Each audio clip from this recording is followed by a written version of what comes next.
Hi everybody. Mostly this message is for parents, but there's a small part of it that's for the kids, so hopefully both of you guys can be watching this one.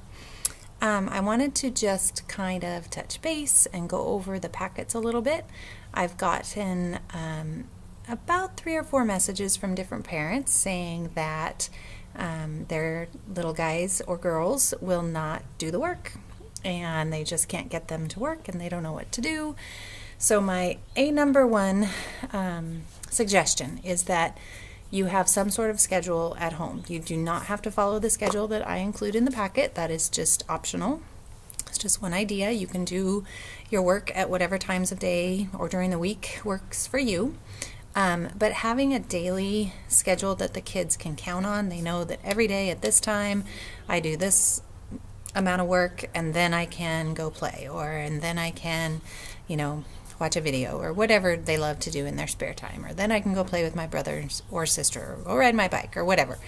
So I really recommend that you make some sort of schedule for your kiddos. If you need help with that, I'm happy to do that. I can make the schedule for them. I'm got time on my hands. I love doing that kind of stuff. So if you need help with incentives to get them to work or some sort of schedule that I could make for you, please just reach out and I will take care of that.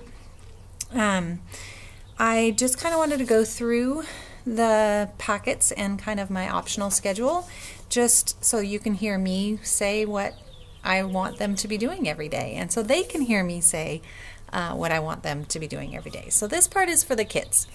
The messages I've gotten from some parents is that you guys feel like home is not your school, and so that you don't really need to do your work because you're not at school. Unfortunately, my loves, home is your school right now. I so wish we could still be at Blue Ridge together every single day. I miss you horribly. I know you miss each other. I know you miss recess and your friends and art projects and all the fun, awesome stuff that comes with school. And I know you miss the learning too. Unfortunately, we can't be there together right now. So I need you to hear it from me that home is your school, and that mom and dad or grandpa or aunties or uncles or whoever is helping you with your work, I expect that you treat them the same way that you would treat me. None of my 20 little darlings would ever dream of looking at me and saying, I'm not going to do my work. So please, when you're being asked to do your work by your parents or your family members, pretend that it's me. Pretend I've just asked you to write in your journal, or I've asked you to do a math page, because I know you wouldn't tell me no. If you're confused about something, or you're not sure, or you need help, I am here. Have your moms or dads call me, email me, send me a video, text, whatever you want to do. That's what I'm here for. Okay, so back to moms and dads for a little bit. I just want to be clear that the schedule can look a little daunting, the optional one that I send, but I think it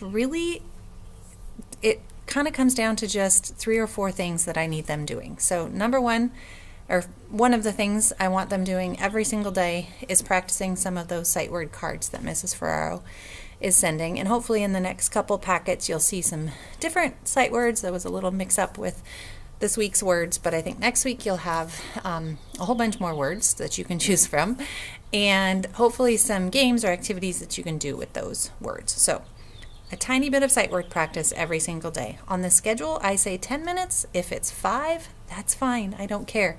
Put 3 or 4 words on the mirror in the bathroom and have them work on them when they're brushing their teeth, so it doesn't have to be a sit down and practice your sight words kind of thing. Or put them on your refrigerator, and before they can get a snack, they have to practice 3 of their words. Just something easy and fun like that, so it doesn't feel like more work. So quick sight word practice every day. Secondly, I want them reading something every day. You're reading something to them is fine. Watching one of my videos where I'm reading to them is great. Clicking on some of those optional reading links that I have on the schedule. Awesome. Reading the black and white books that I send. Perfect. I do have the reading kind of packet where you're supposed to read a story to them and then you answer questions at the end. That can be their reading for the day. I don't care. But sight word practice, a little bit of reading. I think on the schedule I have 30 minutes. If they can make it 10, great. 30 would be awesome, but that's pretty, that's pushing it for kindergartners. So if your kiddos can't last as long as what the schedule is showing, then just shorten it. It's totally fine. So sight words, some reading, some writing. So right now you have the April and May writing journal packet. Really all I expect in that is that they look at the picture for that day, write down what the word is that matches the picture, and then try to write a sentence with that word in it. So if the word is, seeds, because it's springtime and lots of people are planting, they could say, my mom has seeds, or I would like to plant a seed. Something very, very simple. Lots of those journals are coming back with parents writing the sentence for them at the top and then the kiddos copying it. That's perfect. That's what we used to do in group quite a bit.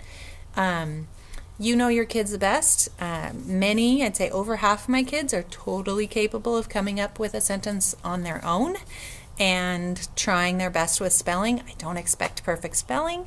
I want them actually just to try to get their sounds down into words and form a sentence. But if it's easier for you to write the sentence for them and they copy it, totally fine.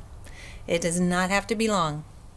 3 to 5 words in a sentence is perfect. So again, sight word practice, 5 minutes. Some reading, and don't forget to put it on your reading log. That's new last week. I'm going to send a reading log every week. That just kind of helps me kind of keep track of how much reading you're doing. The writing, and then one of the drops in a bucket 4 days a week. So one of the days you get off from drops in the bucket, and then one of the sessions in math, which is usually only 1 page. So one more time.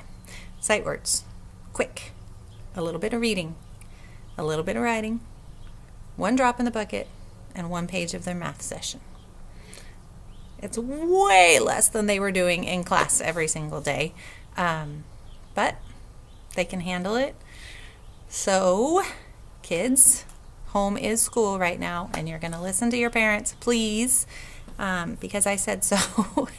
And parents, if it's too much and it's causing fights all the time, number 1, let me know, because I have insight of what your kiddo is like in the classroom too that I can help with. Or number 2, just lessen it. Make everything less. Do, a little bit less time each time, or do a couple drops in the bucket one day and then take a couple days off. It's up to you. So I hope that helps. If you need more, some of you are also sending me messages about that. What you're sending is not enough, Mrs. Hutchinson. So if you're one of those families, that's why all those links are on there. Click on those science links and art links. There's a couple of those art links are some really fun drawing activities I know the kids would love. There's lots of reading sites on there. That's about all I can think of. Oh, all the math games at the bottom, all the different games I had already sent with the dice, you can play those. They're not required, but that's some extra stuff you can always do. So I hope this helps. If not, let me know, and we'll talk soon. Bye.